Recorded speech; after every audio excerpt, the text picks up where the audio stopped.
कड़वा वचन। सुंदर नगर में एक सेठ रहते थे। उनमें हर गुण था, नहीं था तो बस खुद को संयत में रख पाने का गुण। जरा सी बात पर वे बिगड़ जाते थे। आसपास तक के लोग उनसे परेशान थे। खुद उनके घर वाले तक उनसे परेशान होकर बोलना छोड़ देते।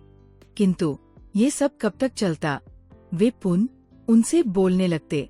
इस प्रकार काफी समय बीत गया, लेकिन सेठ की आदत नहीं बदली। उनके स्वभाव में तनिक भी फर्क नहीं आया। अंततः एक दिन उसके घर वाले एक साधु के पास गए और अपनी समस्या बताकर बोले, महाराज, हम उनसे अत्यधिक परेशान हो गए हैं, कृपया कोई उपाय बताइए। तब साधु ने कुछ सोचकर कहा, सेठ जी को मेरे पास भेज देना। ठीक है महाराज, कहकर सेठ जी के घर वाले वापस लौट गए। घर जाकर उन्होंने सेठ जी को अलग अलग उपायों के साथ उन्हें साधु महाराज के पास ले जाना चाहा, किंतु सेठ जी साधु महात्माओं पर विश्वास नहीं करते थे। अतः वे साधु के पास नहीं आए। तब एक दिन साधु महाराज स्वयं ही उनके घर पहुंच गए।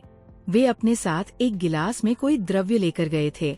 साधु को देखकर सेठ जी की प्योरिया चढ़ गई, परंतु घर वालों के कारण वे चुप रहे। साधु महाराज सेठ जी से बोले, सेठ जी, मैं हिमालय पर्वत से आपके लिए ये पदार्थ लाया हूँ, जरा पीकर देखिए। पहले तो सेठ जी ने आनाकानी की, परंतु फिर घर वालों के आग्रह पर भी मान गए। उन्होंने द्रव्य का गिलास लेकर मुंह से लगाया और उसमें मौजूद द्रव्य को जीभ से चाटा। ऐसा करते ही उन्होंने सड़ा सा मुंह बनाकर गिलास होठों से दूर कर लिया और साधु से बोले, ये तो अत्यधिक कड़वा है, क्या है ये? अरे आपकी जबान जानती है कि कड़वा क्या होता है, साधु महाराज ने कहा। ये तो हर कोई जानता है। कहते समय सेठ ने रहस्यमयी दृष्टि से साधु की ओर देखा। नहीं, ऐसा नहीं है। अगर हर कोई जानता होता तो इस कड़वे पदार्थ से कहीं अधिक कड़वे शब्द अपने मुंह से नहीं निकालता। सेठ जी वह एक पल को रुके, फिर बोले, सेठ जी याद रखिए, जो आदमी कटु वचन बोलता है वह दूसरों को दुख पहुंचाने से पहले अपनी जबान को गंदा करता है। सेठ समझ गए थे कि साधु ने जो कुछ कहा है उन्हें ही लक्षित करके कहा है।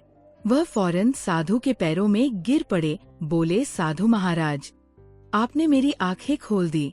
अब मैं आगे से कभी कटु वचनों का प्रयोग नहीं करूंगा। सेठ के मुंह से ऐसे वाक्य सुनकर उनके घर वाले प्रसन्नता से भर उठे। तभी सेठ जी ने साधु से पूछा, किंतु महाराज, यह पदार्थ जो आप हिमालय से लाए हो, वास्तव में ये क्या है? साधु मुस्कुराकर बोले, नीम के पत्तों का अर्क। क्या? सेठ जी के मुंह से निकला और फिर वे धीरे से मुस्कुरा दिए। शिक्षा।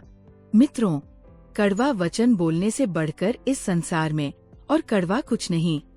किसी द्रव्य के कड़वे होने से जीभ का स्वाद कुछ ही देर के लिए कड़वा होता है, परंतु कड़वे वचन से तो मन और आत्मा को चोट लगती है। सदैव प्रसन्न रहिए, जो प्राप्त है पर्याप्त है, जिसका मन मस्त है उसके पास समस्त है।